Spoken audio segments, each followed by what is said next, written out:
I buried my grandfather on a Tuesday morning in October. The wind was sharp, the kind that cuts through your coat and reminds you that you're still alive. He would have liked that. The discomfort, the discipline in formality.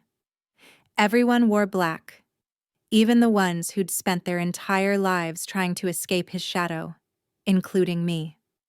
Judge Henry Whitmore was a legend in our corner of South Carolina, a man carved from old granite and court rulings. A man who once told me, at 15, that feelings were fine for the sentimental, but justice didn't have time for them. He never raised his voice, but I'd seen grown men shrink under his gaze. He raised me after my mother died. Raised is a generous word. He housed me, fed me, told me when I was wrong and rarely when I was right. By the time I turned 37 and became a federal judge myself, I figured I'd finally outgrown his influence. But legacies, I've learned, don't care about your independence. They care about your blood. After the funeral, I returned to my office above the old courthouse. The room smelled of dry paper and oak, just like he liked it. On my desk, placed neatly and precisely, was an envelope with my name in his handwriting. It had been waiting 3 weeks, according to the probate attorney. I sat down slowly, the leather of my chair creaking beneath me, and broke the seal with a bone-handled letter opener he once gave me as a gift and never mentioned again. Inside was a single sheet of paper, handwritten, of course. No email, no lawyer's brief, just ink and nerve. It read, "As per the rules of our family charter, ratified in 1861 and never revoked, the heir to the Whitmore land, comprising the estate and its surrounding properties, must present proof of direct bloodline continuation within 7 days of receiving this letter. Failure to comply will result in the land being absorbed into public domain and the family trust dissolved." I laughed.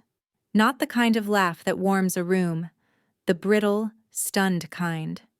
7 days to produce proof of lineage? Was this some kind of posthumous joke? The Whitmore family charter? Of course. I'd heard whispers about it at family dinners, always dismissed as Southern Gothic fiction. Something old Henry clung to like tradition was law. And now it was law. My law. I tossed the letter onto the desk and stood, pacing the room. The window faced the old marsh where my mother used to walk before her illness took her. The land was more than dirt to me. It held memories I hadn't dared revisit in years. My grandmother's smile, my mother's humming, the last fireflies of late July. And now it was all at risk, unless I could give it an heir. I had no wife, no partner, no children. I'd never wanted any. My life was structured, controlled, clean. I knew what to expect from every case, every verdict, every week. Children? They weren't part of the plan. Neither was becoming a character in some antebellum family drama. 7 days. I could walk away. Let the land go. But I knew I wouldn't. Not because of the inheritance, but because of my mother. She'd loved this place, called it the only thing in the world that ever felt like home. And in some quiet, dangerous corner of my mind, I believed I owed it to her. I poured a glass of bourbon. He kept the bottle behind a false panel in the bookshelf, another one of his tests of memory. I drank to spite him. Then again, maybe that's exactly what he wanted. A child. In 7 days. I laughed again, bitterer this time. There was a knock at the door downstairs. I checked the time. Late. Too late for court clerks or attorneys. I didn't know it yet, but that knock would unravel everything I thought I was, and everything I thought I wasn't. I'd love to say I gave it some real thought, that I sat with the weight of it, this absurd demand to produce a child, and searched my soul for a deeper answer. But the truth is, by the next morning, I'd already made a list. Not of possibilities, of women. There were a few names I hadn't deleted from my phone. Casual history. Nothing lasting. A lobbyist I'd dated for 2 months in D.C. A professor I'd met at a judicial conference in Seattle. A defense attorney who'd once shared a bottle of wine and 3 very forgettable nights.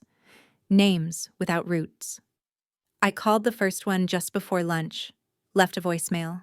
The second answered on the second ring. "Whitmore?" she said, confused. "Is this a prank?" I told her I had a proposal. She laughed. "A baby proposal?" she said. "I hope you're drunk, because if you're sober, that's worse." Then she hung up. By sunset, I'd been rejected, some politely, some with creative insults, by 4 women. The 5th didn't even pick up. I didn't blame them. Who agrees to that kind of thing? Who volunteers to be some judge's air factory? I felt the humiliation settle in my chest like cement. This wasn't just desperate. It was dehumanizing. I hated what I was becoming, what the letter was turning me into. My grandfather's voice echoed in my mind. "You always thought you were better than the rest of us. Let's see how you handle being desperate." That night, I stayed late at the courthouse. Everyone else had gone home hours before. I didn't want to go back to the estate.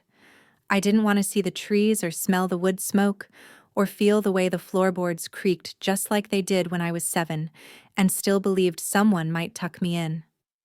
I wandered down to the old courthouse library. It wasn't public, just a narrow, dusty room lined with law journals, sealed files, and hardbound codes from a century ago. Most days, no one used it. But that night, the light was on. She was there. At the far end of the room, a woman I didn't recognize, sitting cross-legged on the floor, her back to one of the shelves, sorting through a stack of files. She was in her 20s, maybe, with hair pulled into a loose knot and sleeves rolled to her elbows. I cleared my throat, half expecting her to flinch. She didn't. She looked up, just for a second, then back at the papers. "I'll be out of here in 10 minutes, she said. "Just trying to finish refiling the zoning appeals." Her voice was calm, measured, not nervous, not deferential. "You work here?" I asked. "Temporarily," she said. "Clara Jennings. I'm filling in for the records clerk who's on maternity leave." Of course. Maternity leave. The irony was so thick I almost laughed. She didn't ask who I was. Most people do. When they realize they're alone with a federal judge, they usually shift, smile tighter, stand straighter. She didn't even pause. I watched her work for a few seconds. "It's late," I said. She glanced at the old clock on the wall. "I don't sleep well." Neither do I thought, but didn't say it. Instead, I nodded and turned to go. My hand was already on the door when she spoke again. "There's a misfile in the Baker vs. Ridley folder," she said, still without looking up. "The supplemental brief is dated a month before the appeal was even filed. Thought you might want to know." I froze. That case was mine. I'd signed off on it 3 years ago.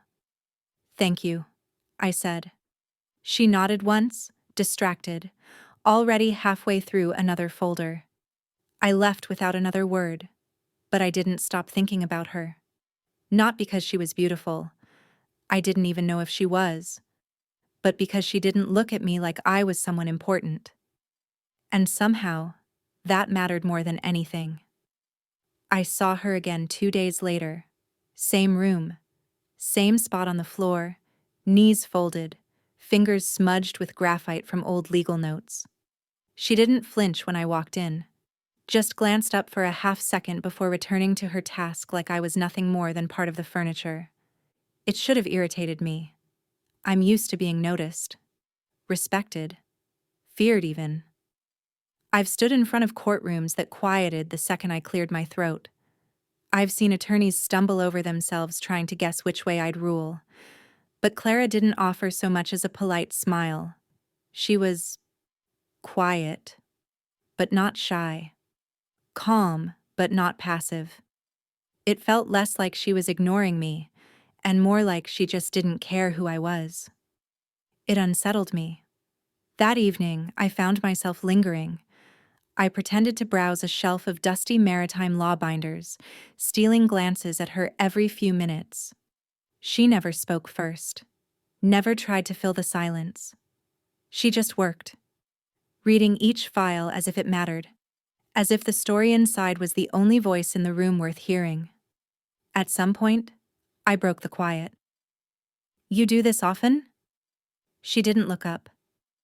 "Only when I run out of things to ignore." It wasn't flirtation, it wasn't rude either. Just honest, plain spoken, like the kind of response you'd get from someone who'd already run out of patience for masks. I reached for a case file near her elbow, part curiosity, part excuse, and she reached at the same time. Our hands brushed, just briefly, and still, she didn't look up. "You resorted the Wells docket," I said. "Because it was wrong," she replied, still not meeting my eyes. "Most people don't correct me." "Most people probably should." That stopped me. There was no sharpness in her voice, no edge, just truth. And it was the first time in years someone had spoken to me that way. I looked at her more closely. Early 30s, maybe. A small silver ring on her thumb, the kind someone buys at a farmer's market.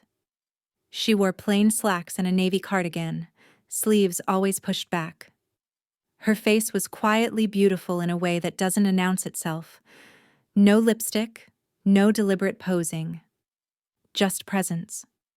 She didn't try to make herself smaller, but she didn't try to be seen either. Clara Jennings was the kind of person who existed on her own terms, even in silence, and I hated how much I noticed that, because it reminded me of everything I had learned to tune out. Integrity, humility, the kind of moral clarity that didn't need a courtroom to feel justified. She was filing appeals when she caught my stare. "Judge Whitmore," she said, finally looking up. "Do you need something?" There it was. My name. No apology, just recognition. No reverence either. I should have said no. I should have walked away and let her go back to her files. But instead, I heard myself ask, "What do you do, Clara? I mean, outside of this?" She didn't smile, didn't fidget, just answered, "I'm a writer, or trying to be one. This job pays the rent." "What kind of writing?" "Stories no one reads," she said. "About people no one notices." She turned back to the folders then, like the conversation was over. And maybe it was. But for some reason, I stood there longer than I should have, watching her fingers move across the paper like they understood something I didn't. That night, I went home and rewrote the Wells judgment. Not because she told me to, but because she was right. And that terrified me more than anything.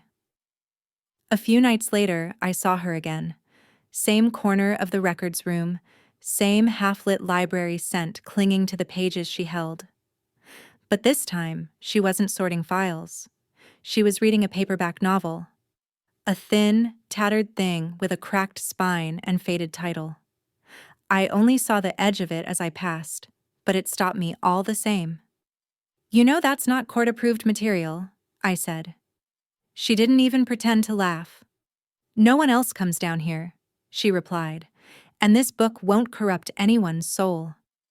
I hovered near the opposite shelf. "What is it?" "Anna Quindlen," she said. "Her early essays, about hospitals, life, dying." I frowned. "Cheerful. Honest," she corrected. "And sometimes that's harder to find than optimism." There was a pause. I let it sit between us. I was learning that Clara didn't mind silence. She didn't fill it with noise the way most people did. She sat in it, worked with it, like it was part of the language. "You worked in medicine?" I asked eventually. She shook her head. "I sat in waiting rooms." Another pause. "I had someone who was sick," she added, voice soft. For a long time. And I kept thinking if I just learned enough, stayed close enough, I could stop the worst part from happening. You couldn't? She didn't answer, but she didn't need to. The silence said enough. I moved closer, leaned a shoulder against the file cabinet near her desk. So now you read courtroom transcripts and sad novels in the dark? Isn't that what you do too? She asked, tilting her head. I should have said no, but I didn't.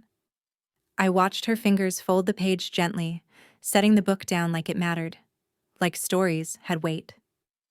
You ever think about going back? I asked. To medicine? I was never really in it, she said.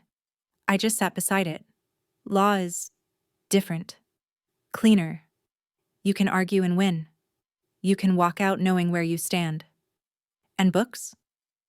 They remind me I'm still human, she said, in a place that's all precedent and procedure. I didn't realize I'd stopped breathing for a moment, because for the first time in months, maybe years, I felt like I was having a real conversation. Not strategic, not performative, not about optics or legacy or leverage, just words. Just two people, in a room built for paper, speaking truths that had nothing to do with law. What about you? She asked. What do you read? It caught me off guard. Briefs, rulings, obituaries. Her brow lifted. You don't read fiction? I don't have time. That's not the same thing as not needing it. Her words hung there, and I couldn't argue, because I'd stopped reading for pleasure the day I put on the robe, or maybe earlier. Maybe the first time I decided winning mattered more than wondering. She reached for her book again. I should get back to work. But I didn't move.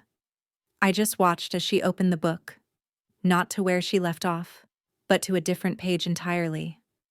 She reread it slowly, like whatever was there had earned her second attention. Want to hear something strange? She said, eyes still on the page. Always. I read this book when I thought I might lose myself. When hospital days blurred together and nights felt too long. She turned the page again. And now I read it here. In this place that's supposed to be about order and reason, like I'm trying to remind myself. She looked up. That we're more than what we survive. I swallowed hard. And I didn't say another word. Because for the first time I saw her fully.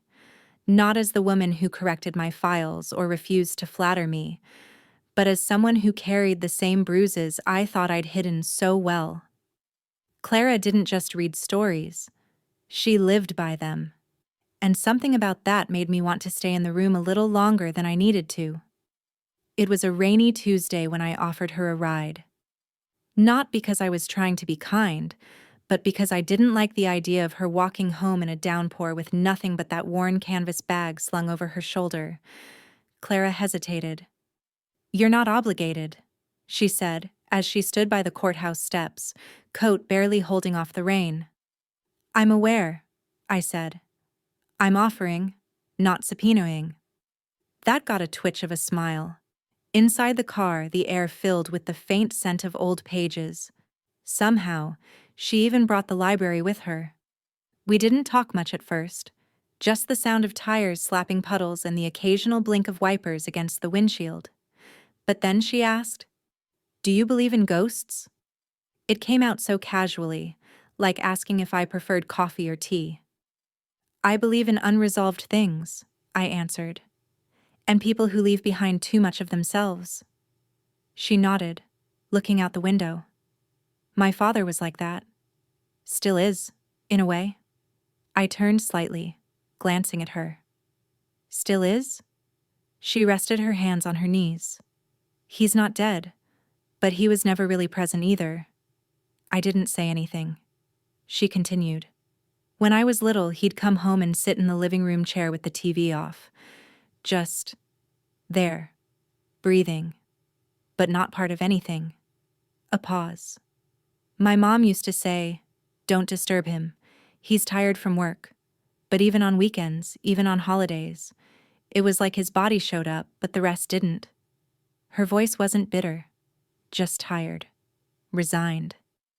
I used to wonder if I'd done something wrong, if maybe he stopped being real because of me. I shook my head. You were a kid. I know, she said. But ghosts don't explain themselves. They just haunt. That line stayed with me longer than it should have. We turned onto a quieter street, the storm letting up slightly. She folded her hands in her lap like she was tucking the memory away too. I think that's why I like law, she added, voice softer. You ask questions and expect answers. You dig up what's hidden and put it under light. And what about ghosts? I asked. She looked over. You don't dig them up. You just hope they stop rattling the furniture. We pulled up near an aging brick complex with a rusted gate and hedges trimmed too square. This is me, she said. I looked at the building, then back at her. You live here? For now, she said. It's quiet. The neighbors don't ask questions. That's rare in this city. It's one of the few places where being invisible feels like safety, not punishment. I didn't push further. Part of me wanted to ask, why here? Why alone? Why speak of ghosts like she still lived with one? But I didn't. I just watched as she opened the door and stepped out. Clara, I said before she closed it. She looked back. You're not invisible. The door clicked shut. She didn't look back again, but I saw her shoulders rise and fall in one long breath before she disappeared behind the gate. And me? I sat there for another minute, staring at the spot she had been, wondering why her silence told me more about family than any Sunday dinner ever had. The storm came without warning that night. Summer rain, heavy, sudden, indifferent to plans or umbrellas. I wasn't supposed to be at the library. I'd left my office 2 hours earlier, the sky already dark. But I drove without thinking, circling a few blocks until I saw the familiar copper dome of the old city library glint beneath the downpour. The entrance glowed faintly under the flickering awning lights, and through the large pane of the reading room window, I saw her, Clara, sitting in the same chair by the far wall, under that arched glass roof that always looked like it belonged to a cathedral more than a civic building. Her hair was slightly damp, tucked behind her ears. She wasn't hiding from the rain. It was as if she'd invited it in. A book lay open in her hands, spine nearly broken. She turned a page slowly, not like someone reading for information, but like someone holding on to rhythm, breath by breath. I didn't go in. I stayed parked across the street. She hadn't noticed me. Or maybe she had and chose not to look. With Clara, you never really knew. The glass roof above her shivered with raindrops, and the light from the green lamps beside her cast a soft halo around her face. The whole scene felt stolen from a different time, a different life. I watched longer than I should have, and the worst part? I didn't even try to justify it. There was something about her stillness that made everything else in my day, emails, arguments, even the absurdity of my grandfather's will, fade like pencil marks under rain. I'd always considered myself composed, calculated. Even the relationships I'd had before were, in retrospect, negotiated partnerships. Safe, predictable, and above all, optional. But Clara wasn't optional. She wasn't even logical.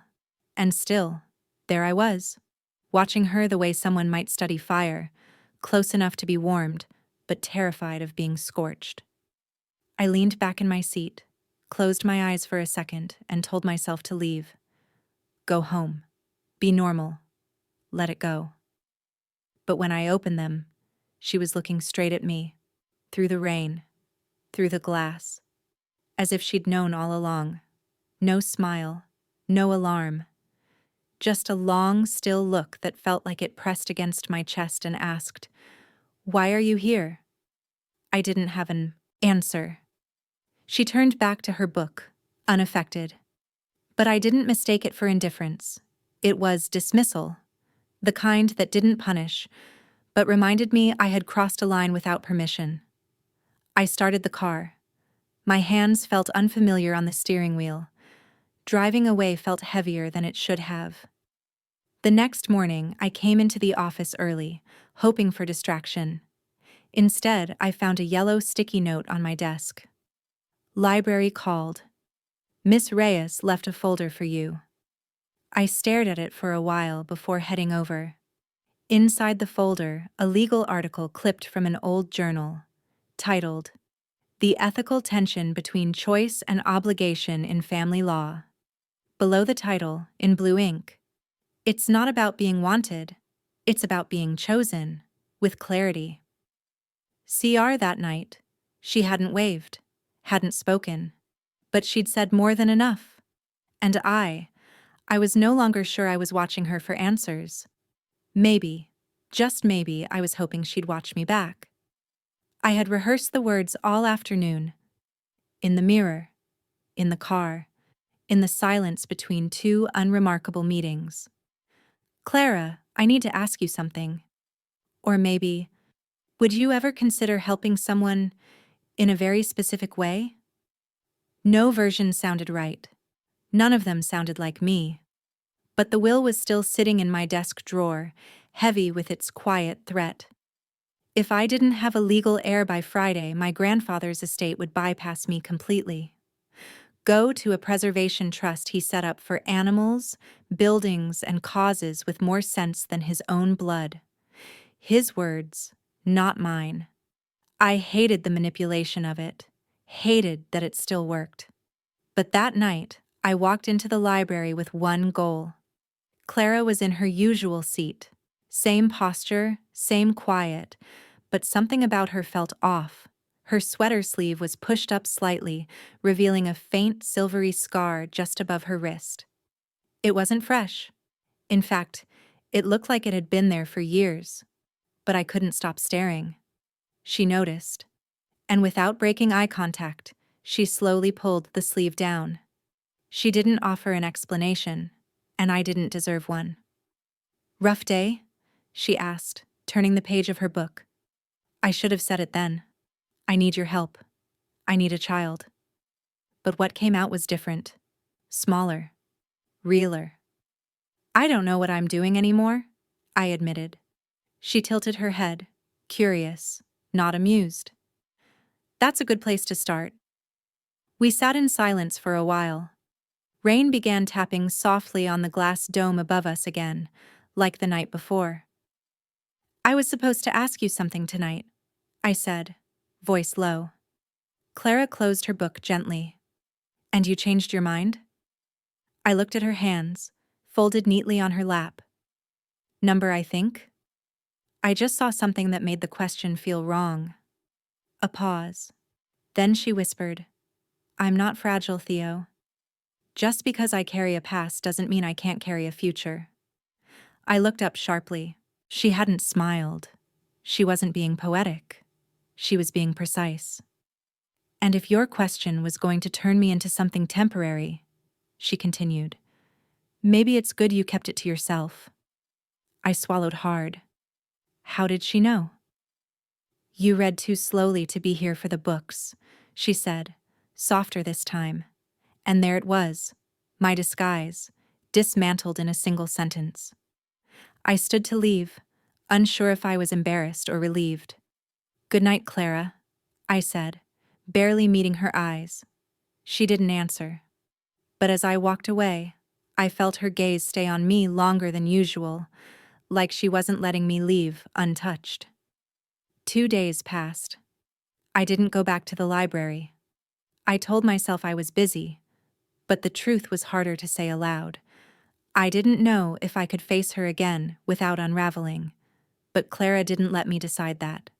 She showed up at my office just before closing. No warning, no smile, no attempt to soften her presence.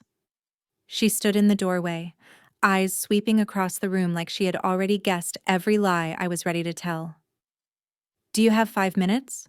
she asked. I nodded, too surprised to speak. I watched her sit across from me. No book to hide behind this time, just her hands resting plainly on her lap. I need to ask you something, she said, and I don't want you to answer quickly. I braced myself. If I stopped showing up, she said quietly, would you notice? I opened my mouth, then closed it.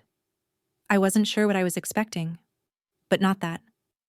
I started, then stopped again. I didn't know what the honest answer was. That scared me more than anything. Her gaze didn't shift. She didn't blink. You came to me with something, she said. A question, or a plan. I felt it. I've felt it for weeks. But you didn't ask. I swallowed hard, because I wasn't sure if I was still playing the part. What part? The part where I'm cold enough to treat something sacred like a business transaction. Clara leaned forward slightly. You weren't wrong to hesitate, but you were wrong to disappear without finishing the thought. Then, softer. I'm not afraid of strange offers, Theo. I'm afraid of people who can't see the consequence of them. I looked at her, really looked this time.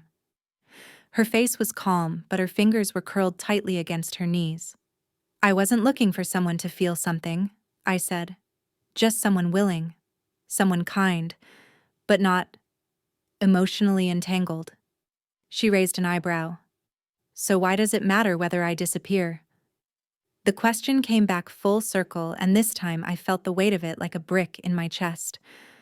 I don't know, I admitted. But it does. Clara nodded slowly like she had expected that. Then maybe, she said, what you came here for isn't what you need anymore. She stood up. But I'm tired of being the one you watch from across a room, she said quietly.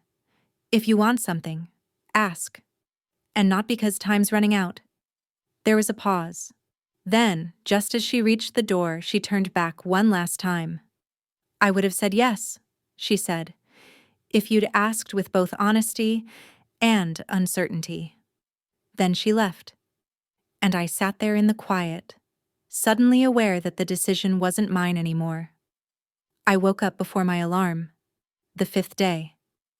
If I were the man I used to be, this would have been the most important day of the week. 2 days left.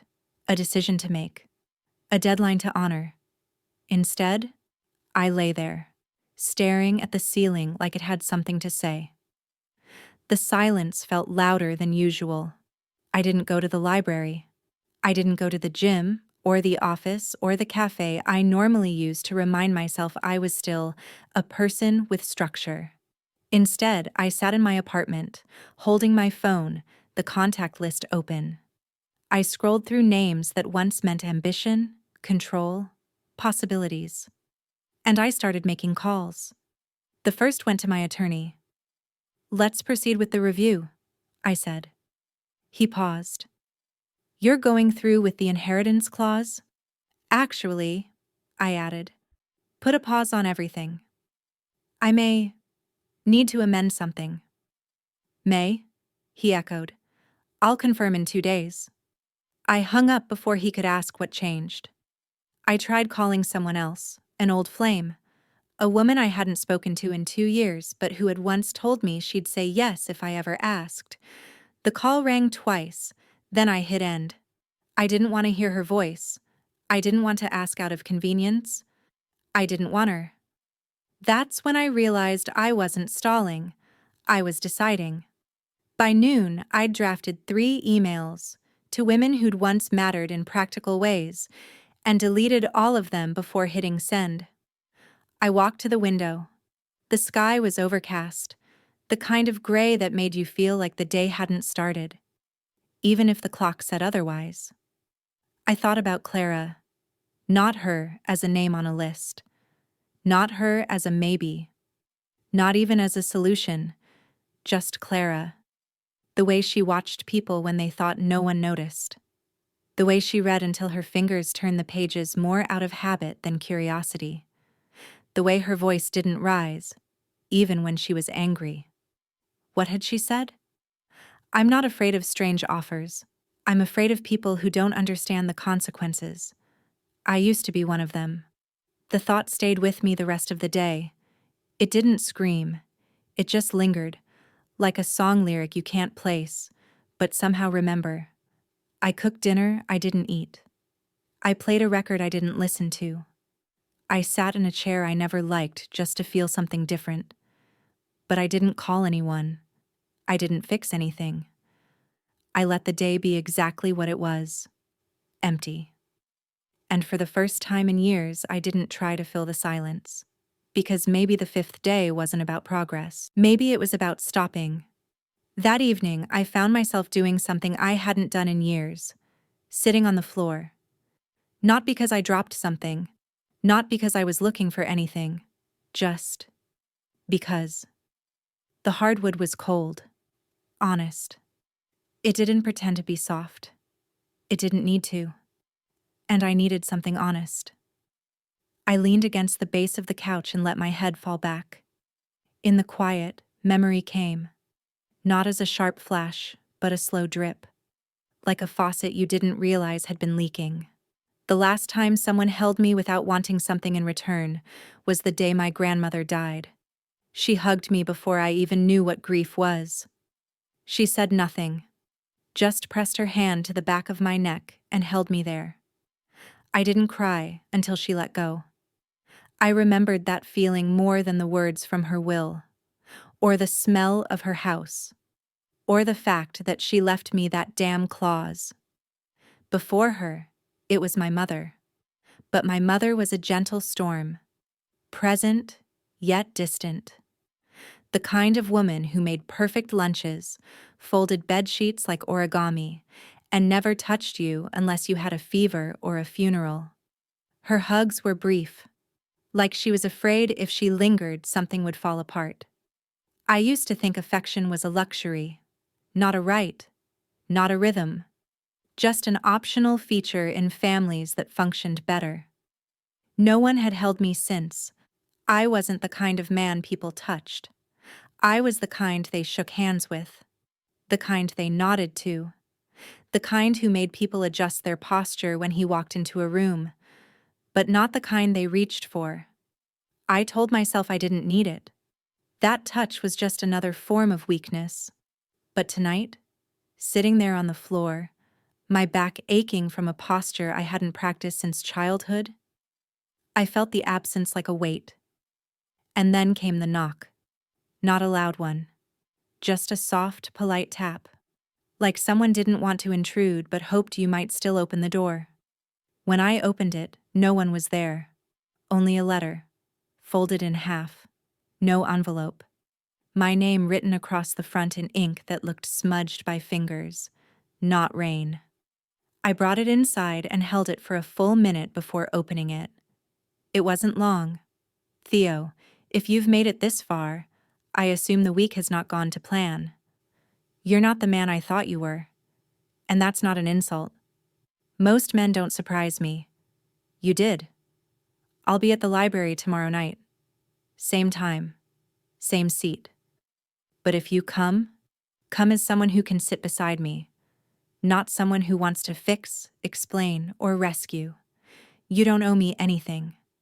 But maybe you owe yourself something softer than silence. Clara. There was no flourish, no signature, just that. Something softer than silence. It wasn't a declaration. It wasn't an invitation even.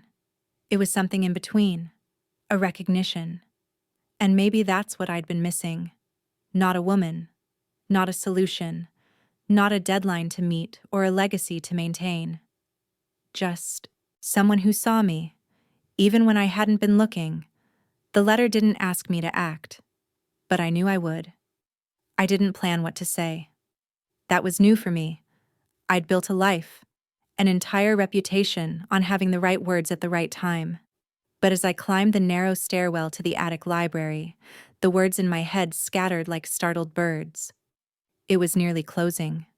The building was dark, save for the soft halo of light leaking under the wooden double doors at the top. A familiar glow now.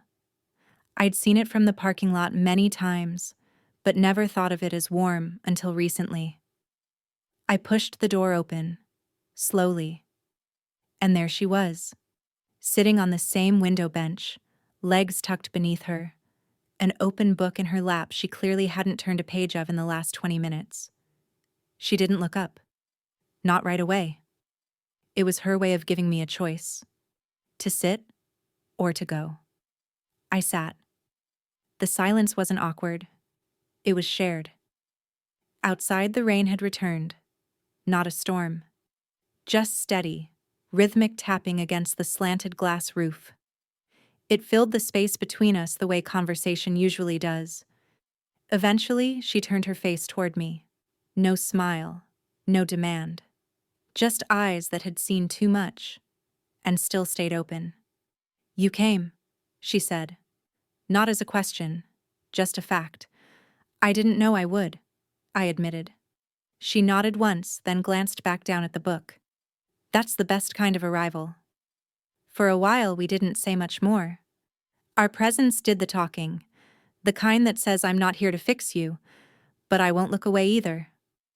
After some time, she closed the book and placed it on the table between us. "I'm not what you're looking for, you know," she said. I didn't respond. Not because I disagreed, but because I didn't know what I was looking for anymore. "My father once said love is what weak people make up when they don't have a strategy," she continued, tone neutral. "And do you believe that?" I asked. "I used to," she said.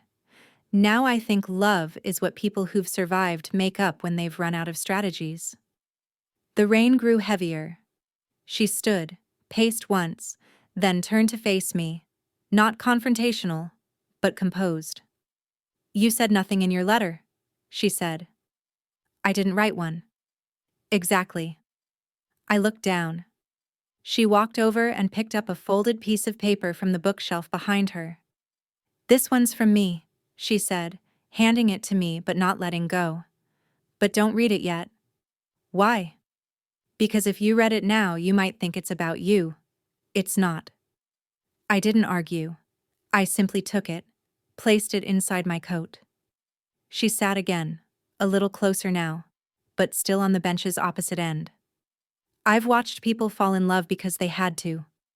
Because the world gave them a countdown, a visa, a contract, or an ultimatum.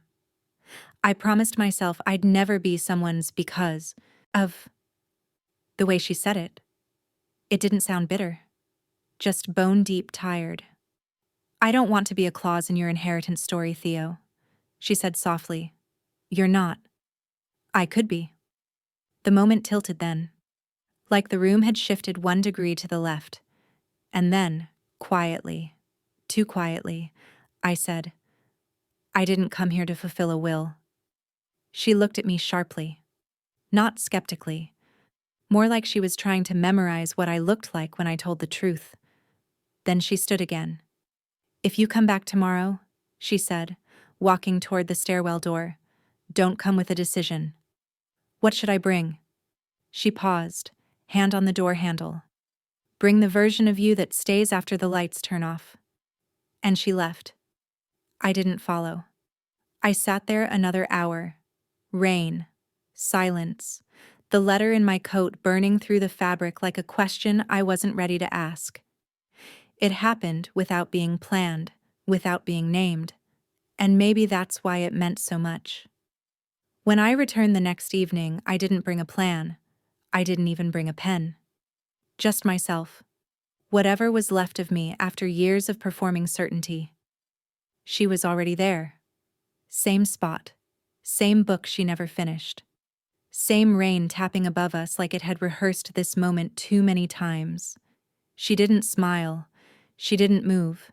But she made space. Enough for me to sit next to her. This time closer. Our shoulders didn't touch. But the space between them pulsed with something I didn't know how to name. Minutes passed before anyone said a word. Finally, I asked, "Are we doing this?"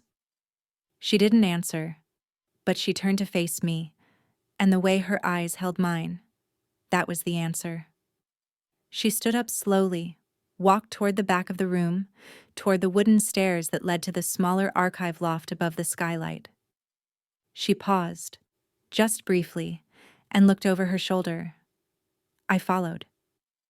The room upstairs was small, quiet, covered in dust and half-forgotten manuscripts. A lamp on a side table glowed low. She sat on the rug beside it, legs crossed, hands folded in her lap like she was preparing to read aloud to no one. I knelt beside her. Still, no words. We didn't touch. Not at first. But we looked. And it felt more intimate than anything I had ever said in a courtroom, in a bedroom, in a love letter never sent. And when she reached out, just fingertips to my wrist, it was like something old and locked inside me cracked quietly. That night, we didn't make promises. We didn't define what we were or where this would go. But something happened that didn't need a name. We stayed like that until nearly dawn, curled together on an old corduroy couch by the dusty window, breathing in sync, not asleep, but not talking either. At some point, I dozed off, her fingers still tangled in mine, and when I woke up, she was gone. The couch was cold beside me. The books were untouched. Her sweater, the one she always folded and used as a pillow, was missing. Only one thing remained. The letter, still folded, still unopened, still burning a hole in my coat pocket. I unfolded it slowly, unsure whether I wanted answers or just her handwriting. Theo, I don't know what happens next. Not because I don't want to, but because I know myself. I have survived a long time by leaving before someone asks me to stay, and I think you are the kind of man who would ask. That terrifies me. Not because you're unkind, but because you're gentle. I've never known how to be touched softly and not break. If you come looking for me, come because you want something real, not because a lawyer told you to. See.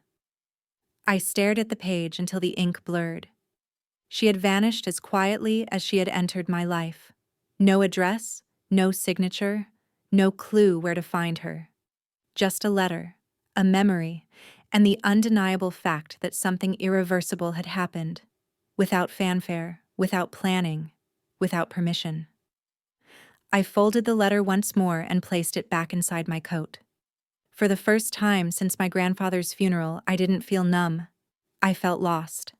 But I also felt alive. The 7th day arrived the way deadlines always do, quietly, without drama. Just a date on a calendar, circled in red ink by someone who believed life could be boxed and stamped and filed in folders labeled future. I stood outside the law office that morning, envelope in hand. Inside was my signature, one that would activate the inheritance, the estate, the ridiculous clause my grandfather left behind. 7 days to secure a bloodline. 7 days to prove I was more than a man in a suit who buried his feelings under contracts. But I didn't walk in. I turned, walked back to my car, tossed the envelope on the passenger seat like it weighed nothing. And for the first time in a very long time, I felt like I had chosen something that wasn't handed to me with strings attached. Let the trust expire. Let the house be sold. Let the fortune go to some distant cousin I'd never met. I didn't care anymore. Not because it wasn't tempting, but because it had stopped being mine the second I met Clara. And that was the strange part. Because she was gone. No call, no text, no note left at the library desk. Just silence, soft and complete, like snow covering everything we didn't say. But then, at 4:57 p.m., something broke through. A knock at my apartment door. A courier. Small envelope. Handwritten name on the front. Theo. I knew that handwriting. I opened it slowly, heart thudding louder than it had any right to. I didn't leave because I regret it. I left because I needed space to breathe after something real. That's not something I'm used to. You said nothing, but I saw it. You let me choose. I needed that more than you could ever know. I'm not sure about the baby yet. I won't lie. I haven't checked. I haven't dared to. But here's what I do know. If something did begin that night, it would have begun with someone I trust. That has to count for something. If this was all about inheritance, I'm sorry. But if it wasn't, if it became about something else, then I hope you're not waiting for permission to follow that. I didn't leave you. I just needed to see what I would do if I didn't feel cornered, and now I know. I would choose you. Even without a clock ticking. Even without a lawyer watching. Even if you had nothing. Clara. I sat on the floor, rereading her words again and again. I didn't feel triumphant. I didn't feel heroic. I felt calm, like something had been loud for years and had finally gone quiet in the right way. The deadline passed. The trust dissolved. And I let it. Not because I was walking away from legacy, but because for the first time, I wanted to walk towards something that had no price tag. The funny thing about time is that it never ends the way we expect. The seventh day didn't close with a gavel or a phone call or a victory. It ended with me sitting on my floor, holding a letter from someone who had vanished, and realizing I didn't feel abandoned. I felt seen. Clara didn't expect to see it. The library was nearly empty, just as she liked it in the early hours. She wasn't technically supposed to be in the archives before noon, but old habits die soft, not hard. The moment she pushed open the back storage door, the familiar smell of paper and dust wrapped around her like a forgotten memory.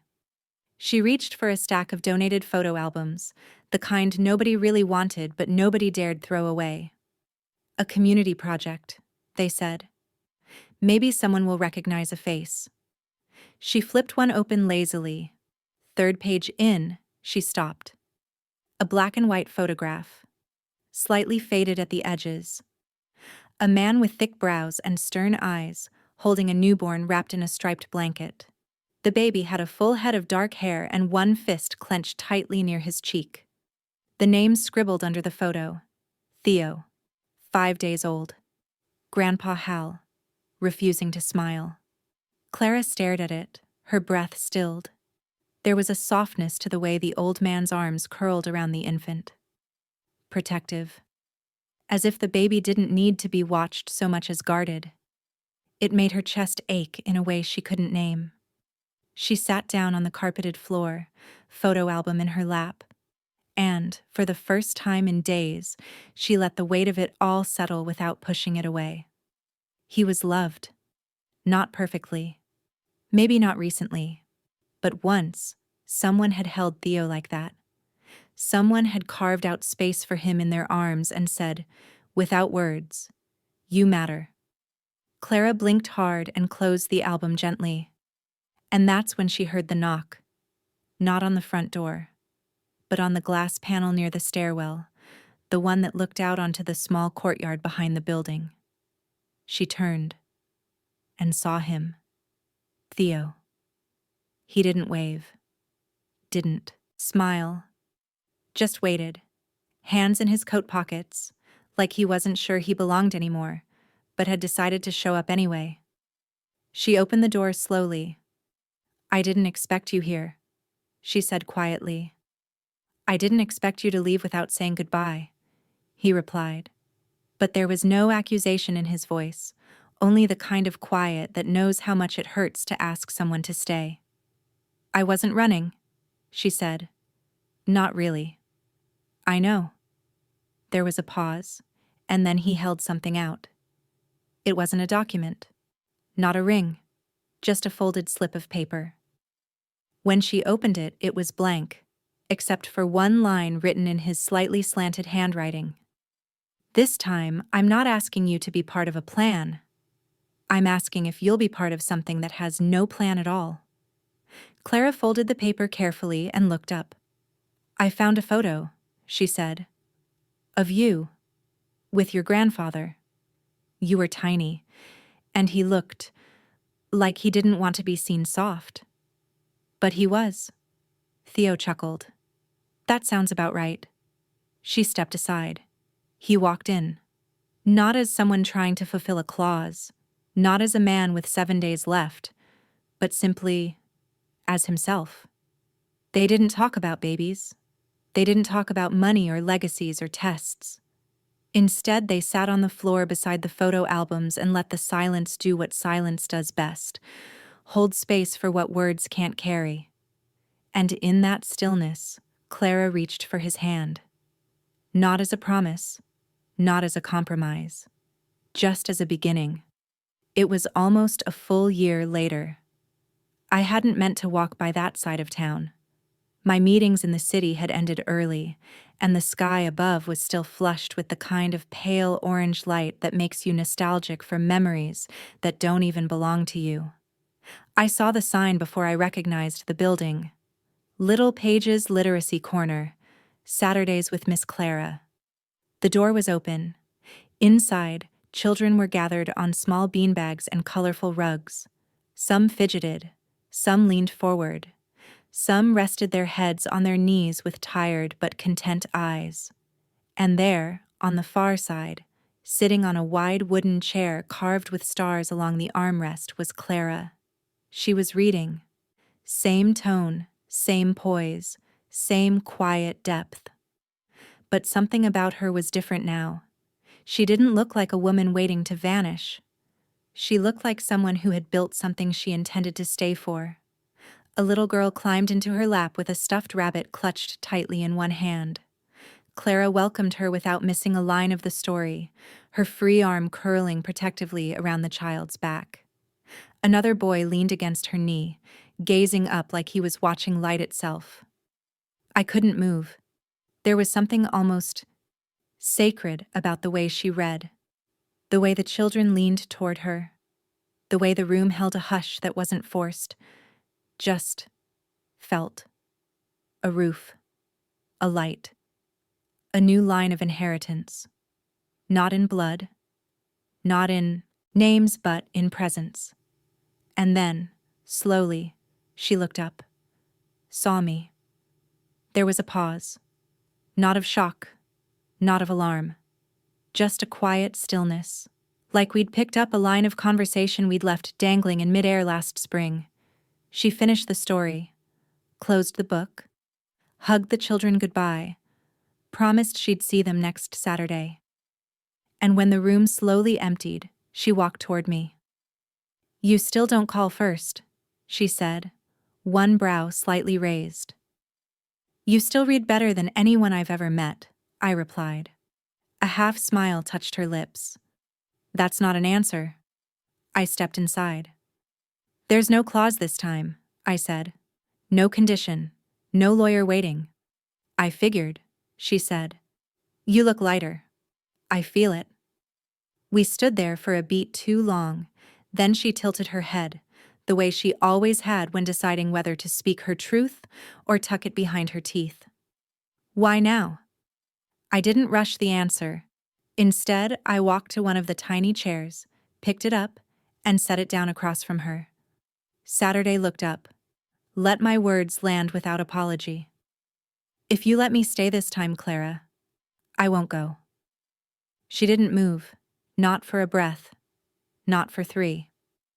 Then she walked toward me, sat on the edge of the table. Her fingers found the corner of the same book she'd just read to the children, thumbing it absent-mindedly. And softly, she said, It's not about staying, Theo. It's about showing up when it matters most.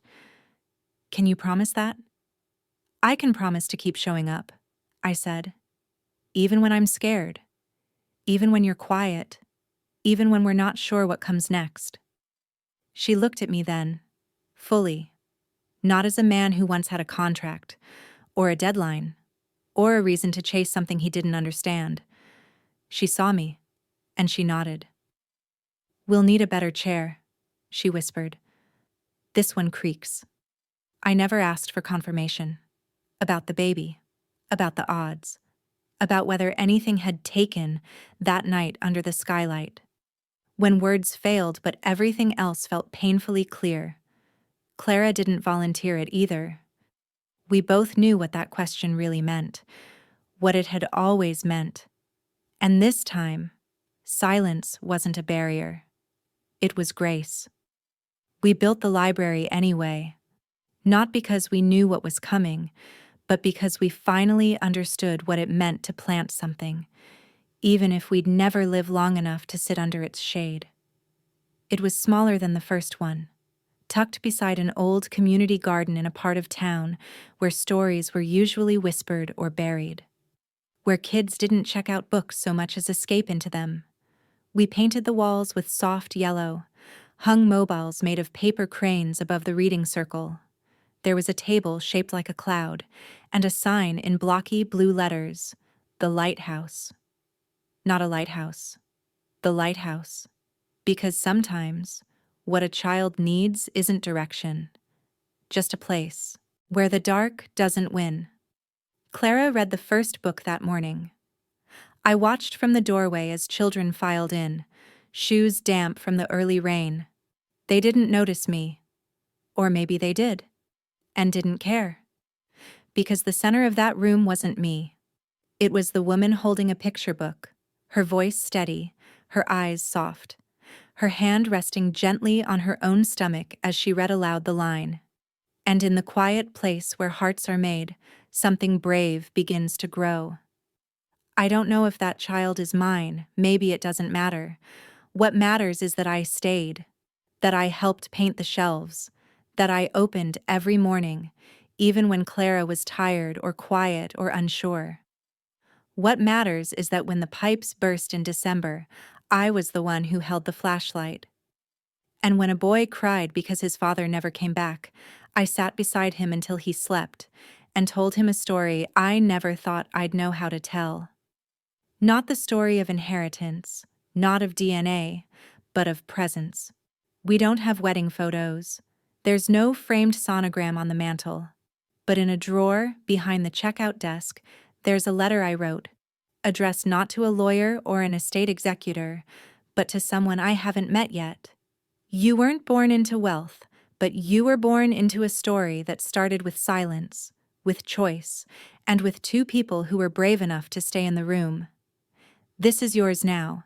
Not a name, not a fund, just a light and a key.